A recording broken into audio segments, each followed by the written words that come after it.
So folks, in this video I want to continue what we learned about computing the determinants of n by n matrices through that process called expansion by minors. And we're going to go from computing a 3 by 3 to computing the determinant of a 4 by 4 matrix. And not only am I going to teach you how to do this, but I hopefully am going to convey an important lesson about computing determinants. So what I'd like to do is I'd like to start expanding along this row right here. And if you were to look at the matrix of signs, this is plus, minus, plus, minus, minus, plus, minus, plus, and you could fill out the rest. So there's the matrix of signs that goes with that tells us as we expand by minors, how would we compute that determinant. And so let's just set it up. We would have for the matrix 1, 2, 3, negative 4, 3, 0, 1, negative 2, 0, 0, 2, 0, 0, 1, 2, 1. If we were to start by expanding along this row, the first entry I'm going to emphasize by putting a positive 1 there because of that sign. Positive 1, and then we'd have the remaining 3 by 3 matrix, which is 0, 1, negative 2, 0, 2, 0, 1, 2, 1. If you're having a hard time seeing that, remember what we said to do. We said to think about blocking out that row and that column, and notice that leaves me with a 3 by 3 matrix there. For the next entry, we would have, we'd have a minus from our matrix of signs, 2. In fact, I'm going to put the signs that come from that matrix of signs, let's put them in a different color. So there's plus and there's minus. And then let's see here, let's pick another color one more time. We're going to expand, we're expanding along this row here, so we think of blocking out the row containing that 2 and the column containing that 2, and we give the resulting 3 by 3 matrix. So notice this 3 is now included, so we have 3, 1, negative 2, and I'll fill in the rest. And then for the next entry, the matrix of signs tells us that third entry gets a plus sign, and let's pick a color for that. If we were to block out the row containing that 3 and the column containing that 3, it's hard to see because now everything's getting a little cluttered, but do you see that we would have 3 times the determinant, and then we have this would be the 3 by 3 matrix that remains that didn't get blocked out by the purple. It would be 3, 0, negative 2. And then for the final entry, we would get negative, and then careful, negative 4. Folks, it's hard to see. That's been covered up a couple times. That entry there was a negative 4. And then we have the resulting, if we were to block out that position, we have the resulting 3 by 3 matrix, which is 3, 0, 1. Folks, I hope I copied everything correctly. In fact, let me take that off so I can see 3, 0, 1, 0, 0, 2, 0, 1, 2. Great. Okay. So there we have the first step in computing the determinant of this 4 by 4 matrix. And the first step involves using this matrix of signs and then doing expansion by minors. But notice that at this point, we have now the task of computing 4 3 by 3 determinants. And if there's nothing special about those matrices, then that's as computationally tough as this doing this very first example. See there, a total of 4 times. And so what you would do is you would go ahead and jump inside here, and I'll get started with this. We won't go too much further with this problem because I want to show you an easier way of thinking about it. So now we could create a new matrix of signs for this new matrix. So the new matrix would have a matrix of signs of plus, minus, plus, minus, plus, minus, plus, minus, plus. And so let me put that in black. Let's see, that's the plus sign that was originally there. And so then let's suppose I were to expand along this this row right here. So I'd have for this first entry 0 times, let's see, let's write it like this, times positive 0, and then its resulting 2 by 2 matrix, which is 2, 0, 2, 1. And that should all be in a parentheses here. And then for the next entry, we'd get minus 1 times this 2 by 2 matrix when I block these out. So we'd have 0, 0, 1, 1. And then finally for the last entry we'd have a plus, a negative 2, and for this one we block out this row, this column, so we've got 0, 2, 1, 2. So 0, 2, 1, 2.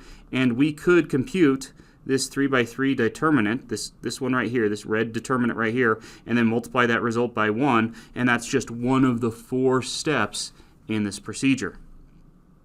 So you can see that this is very computationally intensive, and there's a lot of room for error. But even if you were asking a computer to compute a sizable determinant without using, without being judicious in how you compute it, you could be asking the computer to be doing quite a large computation. So you want to learn how to efficiently compute determinants of higher matrices. And so here's my trick for this. This is that same matrix, but whereas before we just started expanding arbitrarily off this first row, I'm going to make use of the fact that there are a lot of zeros in this problem, and I'm going to expand along this row right here. And usually the rule of thumb is to find a row or a column that has the most zeros, and that will be the quickest way to compute that 4 by 4 determinant. So I have this column here that has 2 zeros. I have this column here that has 2 zeros. Both of those are fine candidates, but this row right here has a total of 3 zeros, and that'll be the best to expand off of.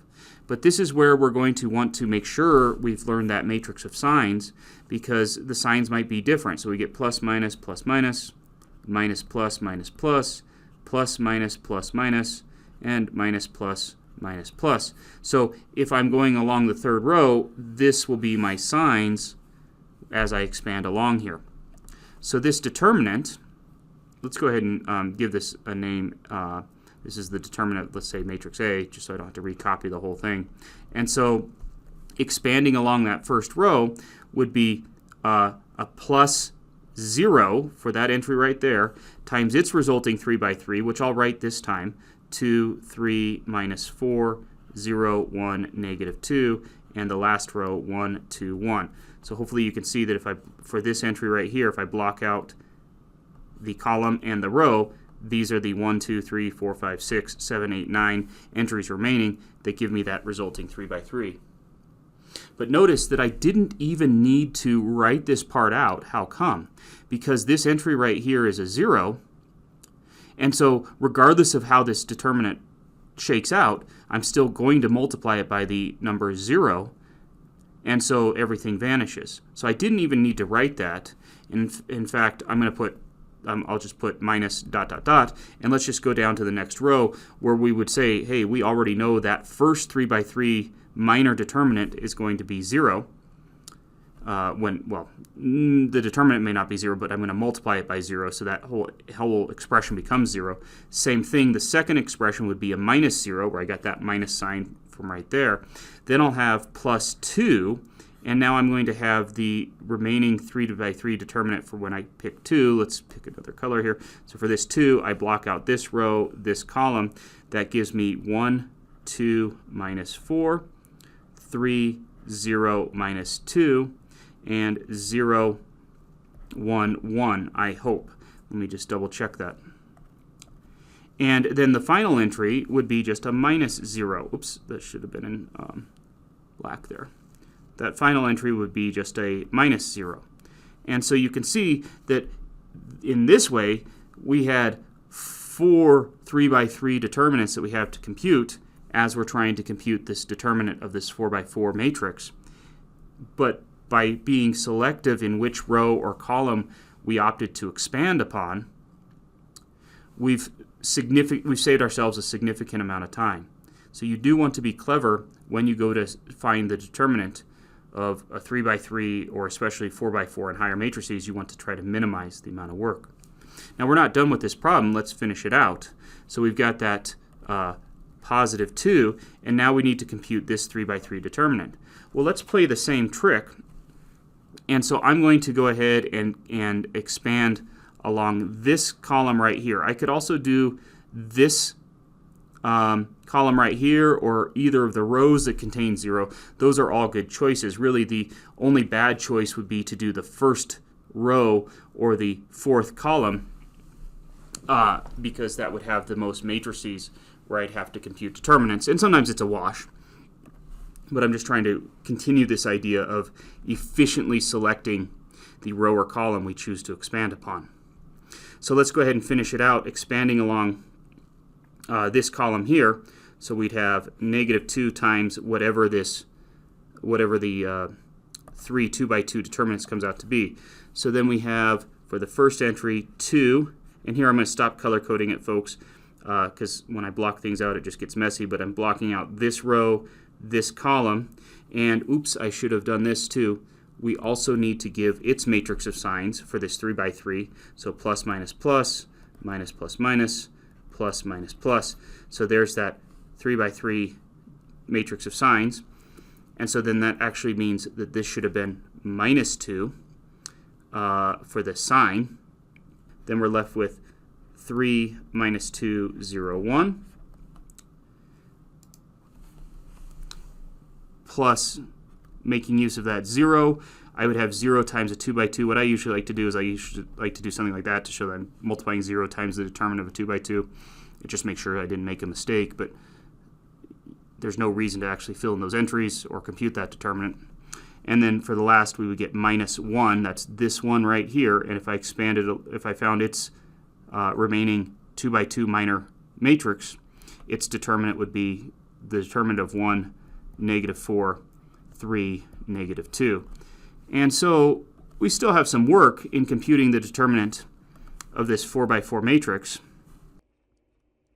but we have less work than if we had just proceeded naively.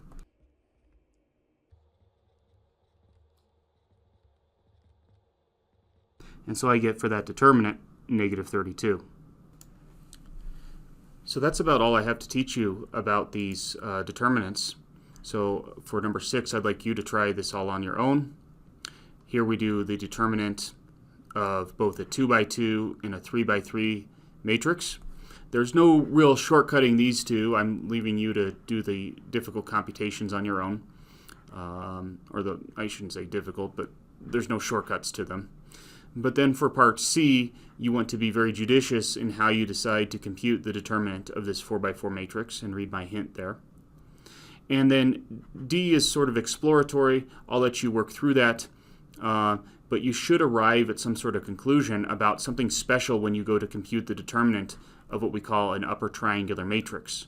Remember that an upper triangular matrix is one in which all of the entries below what's called the main diagonal here are 0. And when you go to compute a determinant of an upper triangular matrix, it turns out it's not too hard. And hopefully you'll notice something about this as you do the computation. And based on that result, I'd like you to go ahead and take a guess at the answer to this, although you don't need to justify that guess. And we'll talk more about that in class. So folks, that's our pre-work on Introduction to Determinants. I hope you found it helpful, and we will continue with determinants in class next time. I do recommend continuing to explore determinants on your own because there's a wealth of information that they contain, and I won't be able to cover everything about determinants, so it is worth further exploration. Thanks for your patience, folks, and we'll see you next time.